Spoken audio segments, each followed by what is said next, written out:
কবিগুরু রবীন্দ্রনাথ ঠাকুরের ১৬৫তম জন্ম জয়ন্তী খুব সাড়ম্বরে সব জায়গায় পালিত হচ্ছে। আজকে আমি রবীন্দ্রনাথের খুব প্রাসঙ্গিক একটা কবিতা আবৃত্তি করব, তারপরে কথাটা বলব। কারণ এখন যে যুদ্ধাবস্থা এবং যুদ্ধ পরিস্থিতি,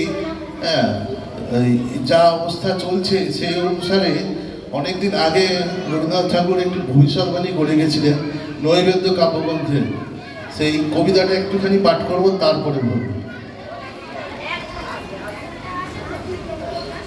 শক্তি দম্ভ স্বার্থলোভ মারির মতন, দেখিতে দেখিতে আজি ঘিরিছে ভুবন। দেশ হতে দেশান্তরে স্পর্শ বিস্তার, শান্তিময় পল্লী যত করে হাত ছাড়খাড়। যে প্রশান্ত সরলতা আজ তাহার যে তা বলে গেছিলেন যে শক্তি ধর্ম স্বার্থ হলো মারির মতো। আজকে শক্তির দম্ভ এত শক্তির স্বার্থে হলো মারির মহামারীর মতো ছেড়ে গেছে, পুরো সারা ভুবন জুড়ে ছেড়ে গেছে। আপনারা দেখতে পাচ্ছেন শুধুমাত্র যুদ্ধের বাতাবরণ এক শ্রেণী আরেক শ্রেণীকে ধ্বংস করতে উদ্যত।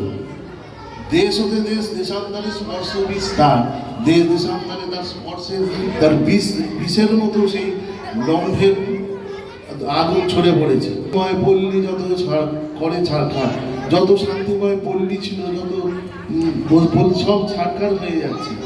যে প্রশান্ত সরলতা জ্ঞানে সমুজ্জ্বল, স্নেহে যারা রসসিক্ত শান্ত সে শীতল, ছিল তাহা ভারতের তপবন তলে।